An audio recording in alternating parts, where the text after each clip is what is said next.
ओड़ी आठे का व्रत की राम राम सभी को। आज हम ओड़ी आठे के व्रत की कहानी सुन रहे हैं।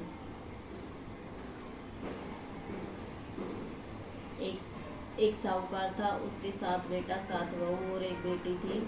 होली के 8 दिन पहले ओड़ी आठे का व्रत आते हैं। सातों भाभी और एक ननद खाने में माटी लाने के लिए गई थी।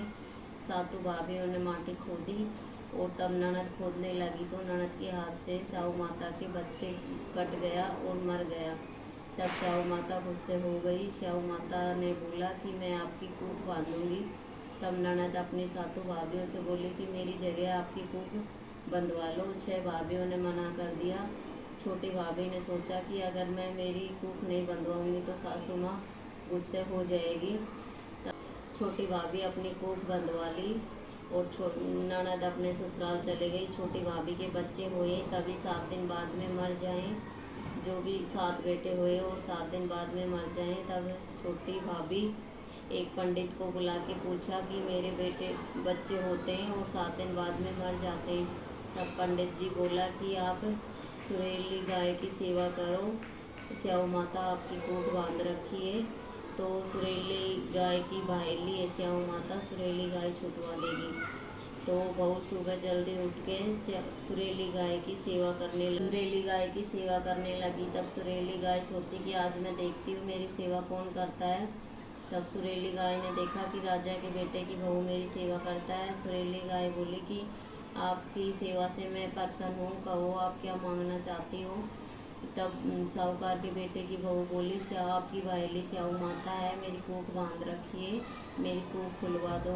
तो स्याऊ माता बोली कि चलो। वो नदी पार करके स्याऊ माता रहती थी। सुरीली गाय और से साहूकार के बेटे की बहू दोनों जाने लगी। तब रास्ते में वो दोनों डूबती तो थक गई। एक पेड़ के नीचे बैठ गई। पेड़ के ऊपर गरुड़ पंखड़ी के बच्चे थे। तब एक सांप आया गरुड़ पंखड़ी के बच्चे को डसने के लिए। तो साहूकार के बेटे की बहू ढाल ले सांप को मार दिया और ढाल लेके उसको ढक दिया। तो वहाँ पर जब गरुड़ पंखड़ी आई और वहाँ सांप के मरे हुए का खून देखकर साहूकार की बेटे की बहू के चाँच मारने लगी। तब साहूकार की बेटे की बहू बोली कि मैंने आपके बच्चे बचाए, बच्चे की जान बचवाई और आप मेरे को मार रहे हो। तब गरुड़ पंखड़ी बोले कि आपने मेरे बच्चे मार दिए। बोले मैंने नहीं मारा, ये सांप आपके बच्चे को डस रहा था, मैंने आपके बच्चे की जान बचवाई सांप को मार के। तब गरुड़ पंखड़ी ऊपर जाके देखी तो उसके बच्चे जिंदे थे। फिर साहूकार की बेटे की बहू से बोली कि आप क्या मांगना चाहती हो मांगो। तब साहूकार के बेटे की बहू बोली कि नदी पार करके स्याऊ माता रहती है, हमको वहाँ छोड़ दो। तब गरुड़ पंखड़ी अपने पंखों पे बैठा के सुरीली गाय और साहूकार के बेटे की बहू को ले जाके स्याऊ माता के पास छोड़ दिए।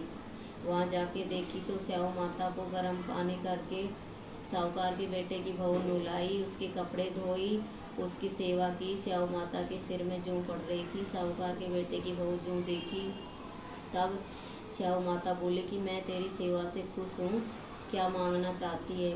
तब साहूकार के बेटे की बहू बोली साहूकार का बेटा की बहू बोली स्याऊ माता वचन दो कि मैं जो मांगूंगी वो आप मेरे को दोगे।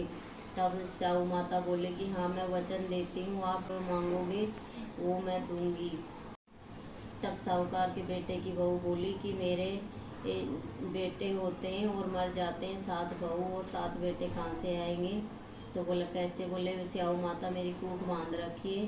बोला मैं ही हूँ। तो स्याऊ माता बोला मैं माता बोली तेरी सेवा से प्रसन्न हूँ, घर जाना। घर जाएगी तब तेरे 7 बेटे और 7 बहू मिलेंगे, जुमन करना स्याऊ माता के व्रत के। तब वो घर आई। घर आके स्याऊ माता ओड़ी आठे के व्रत के उद्यापन करने की तैयारी की। तब उसकी जेठानियों ने बोला कि जल्दी उठ के नहा धो लो और कहानी सुन लो, नहीं तो दौरानी बच्चों की याद करके रोने लग जाएगी। तो वो उद्यापन की तैयारी करने लगी। तब जिस दिन रोई नहीं तो जेठानियों ने बोला बच्चों को भेजा कि आज तुम्हारी चाची रोई नहीं है, जाकर देख के आओ। बच्चों ने देखे तो वापस जाके बोले कि आज चाची जी कुछ मान रही है, उद्यापन कर रही है। तो 6 जेठानी दौड़ी आई और बोले कि तू तो कूख बंधवा ली थी, तेरे बेटे और बहू कहाँ से आए। तब देवरानी बोले कि तुम तो बंधवाई नहीं, मैं तो सुबह माता से कूख बंधवाई थी, स्याऊ माता ने मेरी कूख खोली है। ये स्याऊ माता जैसे साहूकार के बेटे की बहू की कूख खोली, वैसे सबकी खोलना, कहता न सुनता न उठाना बरताना तेरा माल।